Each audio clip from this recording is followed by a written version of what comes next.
For since our knowledge is through bodily things and phantasms received from sensible things, it is first required that in the imagination be formed the bodily likeness of things which are shown, as Dionysius says that it is impossible otherwise for the divine ray to shine in us, unless surrounded by the variety of sacred veils. St. Thomas Aquinas, Commentary on the First Epistle to the Corinthians.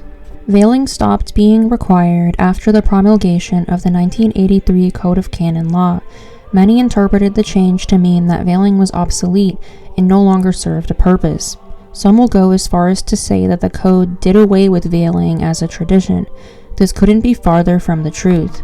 Many of us have read about veiling from 1 Corinthians, which can lead to mixed reactions from readers, but the general consensus among the laity today is that while veiling was considered a modest practice during the history of the Church, it is no longer necessary to veil in order to be modest. The reason this conclusion is often drawn is because the symbolism behind veiling has been forgotten.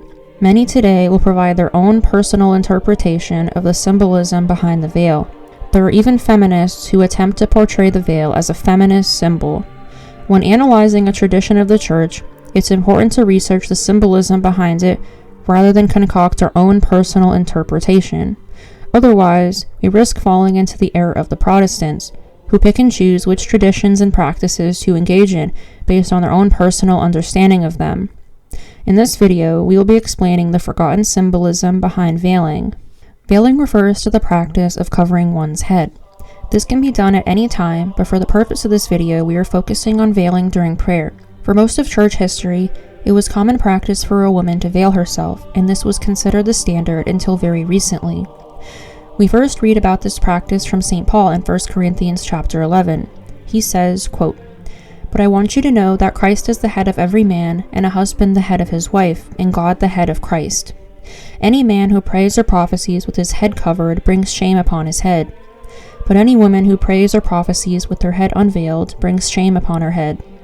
If a woman does not have her head veiled, she may as well have her hair cut off. But if it is shameful for a woman to have her hair cut off or her head shaved, then she should wear a veil. For man did not come from woman, but woman from man. Nor was man created for woman, but woman for man. For this reason, a woman should have a sign of authority on her head because of the angels." End quote. When discussing veiling, it's common for apologists on YouTube to downplay it and even discourage it. The typical explanation given is that veiling was an old tradition that was seen as modest, but that it is no longer necessary to veil in order to be modest in church. The focus then shifts to what the individual considers to be modest, rather than the tradition of the church. Some will also cite how since your inner disposition is what really matters, symbols like veils serve no purpose. You might see some content in favor of veiling, but these often focus on their personal interpretation of veiling rather than how it has historically been interpreted by the church. Ultimately, there are not a lot of videos that provide a satisfying analysis of St. Paul's words, often leaving it up to the private judgment of the viewer. In order to demonstrate the true symbolism behind veiling, it's important to explain why woman veils but not man, which we will go over in a minute. A major misconception is that veiling was merely a custom of St. Paul's time. Some might argue that being from the ancient world, he would expect to see women veiling normally. Some might also bring up how women have historically covered their heads for centuries, even outside of church. When reading scripture, it can be easy to leap to conclusions based on a lack of context.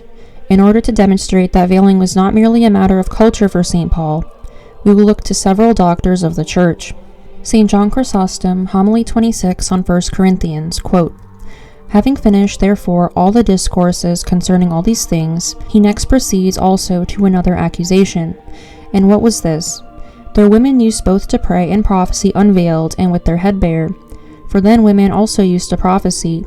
But the men went so far as to wear long hair, as having spent their time in philosophy, and covered their heads when praying and prophesying, each of which was a Grecian custom. Since then he had already admonished them concerning these things when present. And some perhaps listened to him, and others disobeyed. Therefore, in his letter also again, he foments the place like a physician by his mode of addressing them, and so corrects the offense. For that he had heretofore admonished them in person is evident from what he begins with. Why else, having said nothing of this matter anywhere in the epistle before, but passing on from other accusations, does he straightway say, Now I praise you that you remember me in all things, and hold fast the traditions, even as I delivered them to you. You see that some obeyed, whom he praises, and others disobeyed, whom he corrects by what comes afterwards, saying, Now if any man seem to be contentious, we have no such custom." End quote. Here we see that St. Paul rebukes the Corinthians for clinging to the Greek custom of their time. Some of the women were disobeying his words and choosing to pray according to their culture instead. According to Chrysostom, not only did he rebuke them in his epistle, but St. Paul had likely done so in person beforehand as well. As we read earlier, St. Paul specified in his letter to the Corinthians that the women, while praying, should have a sign of authority on their heads. It might be argued that because both men and women are subject to Christ, veiling one but not the other seems odd. And in fact, this is often a void left unfilled by YouTube apologists. There is a significant reason why woman veils but not man. This is because veiling signifies a subjection to the natural order. While the veil itself is worn out of modesty and reverence to Christ, the fact that woman wears it but not man represents man's headship over her. St. John Chrysostom writes further, quote, "For perhaps someone might here have doubt also, questioning with himself, what sort of a crime it was for the woman to be uncovered or the man covered? What sort of crime it is, learn now from hence.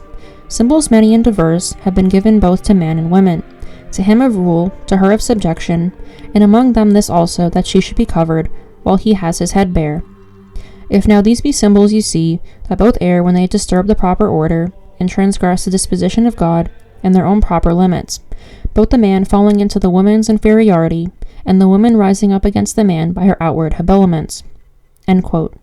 He also writes, quote, "It follows that being covered is a mark of subjection and authority, for it induces her to look down and be ashamed and preserve entire her proper virtue, for the virtue and honor of the governed is to abide in his obedience.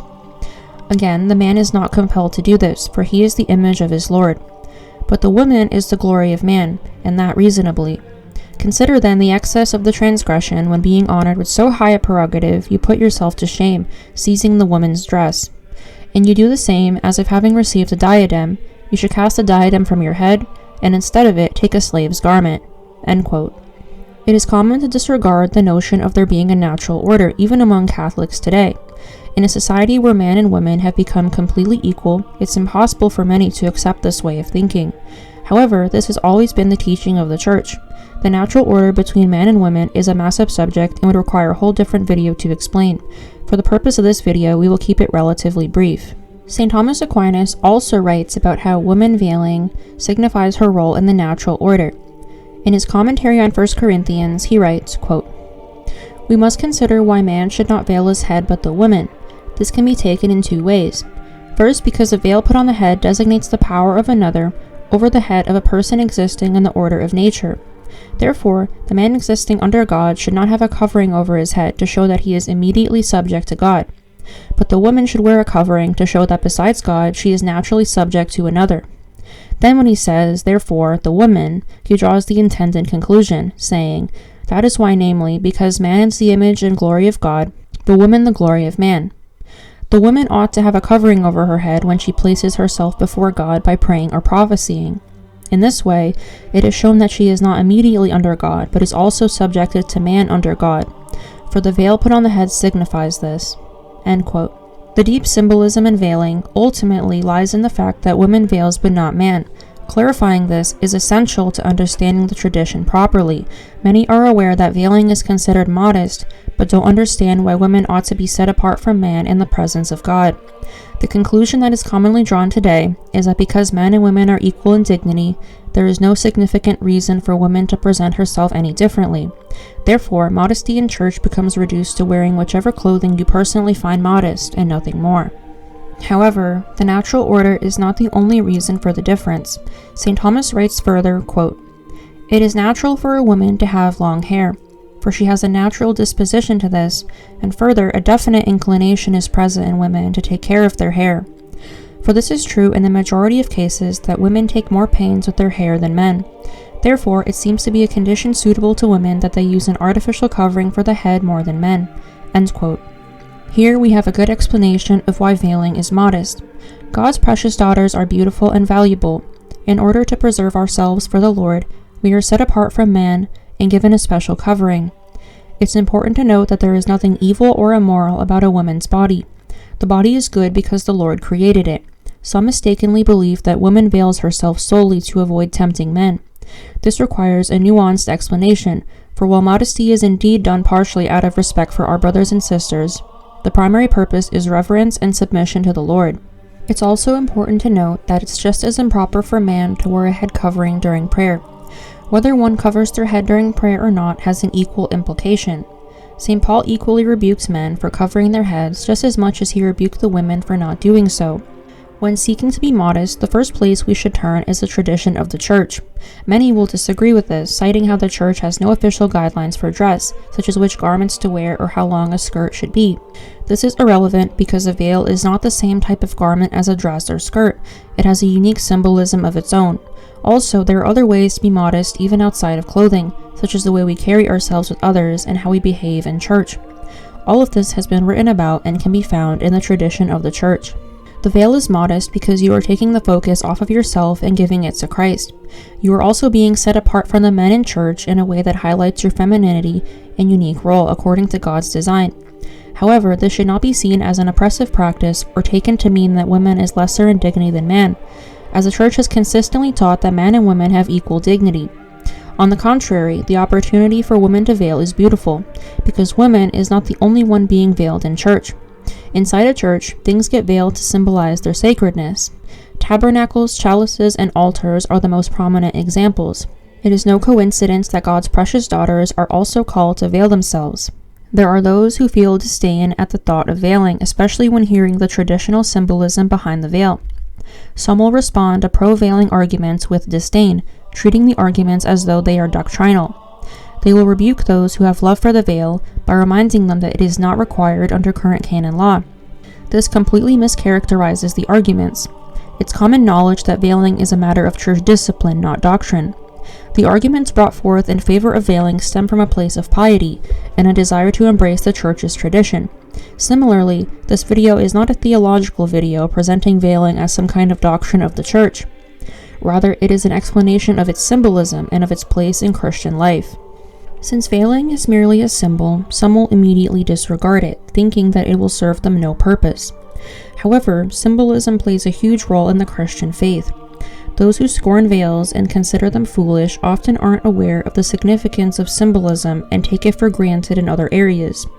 St. John Henry Newman, in his homily on ceremonies of the church, writes on the subject of externals, quote, "Youths, for instance, and perhaps those who should know better than they, sometimes argue with themselves, what is the need of praying statedly morning and evening? Why use a form of words? Why kneel? Why cannot I pray in bed or walking or dressing? They end in not praying at all. Again, what will the devotion of the country people be if we strip religion of its external symbols and bid them seek out and gaze upon the invisible? Scripture gives the spirit and the church the body to our worship, and we may as well expect that the spirits of men might be seen by us without the intervention of their bodies, as suppose that the object of faith can be realized in a world of sense and excitement without the instrumentality of an outward form to arrest and fix attention, to stimulate the careless, and to encourage the desponding." End quote. The way we present ourselves to others carries implications. A secular example of external serving a purpose and sending a message can be seen in the 80s power suits. Women, in an effort to convey that they too could have authority and competence in the workplace, wore exaggerated suits that resembled a man's broad shoulders. In an effort to present themselves as being authoritative, competent, and resilient, just like their male counterparts, they inadvertently looked more masculine. On the other hand, the so-called new look of the 50s strove to emphasize a woman's femininity and involved softer silhouette. It symbolized luxury and optimism in a post-war era. Clothing trends change over time, and it is often left to the individual to determine what is appropriate when entering into the presence of God. Even the object used to veil has looked different across time periods and cultures. However, what has not changed is the act of veiling itself. It has and always will retain its significance in Christian modesty. Newman writes further, quote, "The services and ordinances of the Church are the outward form in which religion has been for ages represented to the world and has ever been known to us. Places consecrated to God's honor, clergy carefully set apart for his service, the Lord's Day piously observed, The public forms of prayer, the decencies of worship, these things, viewed as a whole, are sacred relatively to us, even if they were not, as they are, divinely sanctioned." End quote. In a world where individuals seek to make the church appear welcoming and accommodating to outsiders, sometimes the traditions are scoffed at in favor of making the church more acceptable to modern man. When man does not desire the traditions that have been passed down to him, because he is afraid they will scare away potential converts, he ends up watering down the life and customs of the church. It's important to point out that the term veiling refers to the act of covering one's head. It does not mean that you have to wear a lace veil like we typically see in Catholic media. You can wear anything that is reasonably modest and appropriate, such as a hat or scarf. While veiling is inherently a modest practice, there are two things to keep in mind. First, veiling should never be done with the intention of looking holy to others. This is akin to how the Pharisees prayed loudly in public, which Jesus rebuked. Second, selecting a suitable head covering is a major component of veiling. It is common nowadays to select the most beautiful veil out there, just as you would shop for a new dress or other garment. However, the veil is not an accessory but a covering. It is more of a tool that is used, rather than a piece of clothing that gets worn. The internet is chock full of different veils, many of which are likely not designed by Catholics and are made in a Chinese sweatshop. Just because a veil exists does not mean it is automatically a good choice. Images and excessive embellishments can inadvertently end up being flashy rather than modest, despite the head being covered. The head covering selected ought to represent the piety that the wearer wishes to embody. There are those who will dismiss the writings of St. Paul, John Chrysostom, and Aquinas as being outdated, still clinging to the belief that they simply came from a different time. This stems from a misunderstanding of the natural order and a refusal to accept it as part of the teaching of the Church. In fact, God's design for man and woman is an integral part of the Christian life. However, as we mentioned earlier, this topic would require a whole different video to explain. It's important to note that this video is not a judgment cast upon those who choose not to veil. However, veiling has such a significant role in a woman's modesty that it would be unjust to leave the topic as it is, completely misunderstood and often ignored. Whether you choose to veil or not, it is important to have a proper understanding of the tradition. It's easy to tell someone they ought to veil, then cite your own personal experience with veiling and what it means to you personally. This is often not edifying and can come across as preachy rather than having roots in the tradition of the Church. To summarize, we are called to glorify the Lord in both body and spirit. Let us recall the words of St. Paul as we seek to please God and present ourselves to Him humbly and reverently.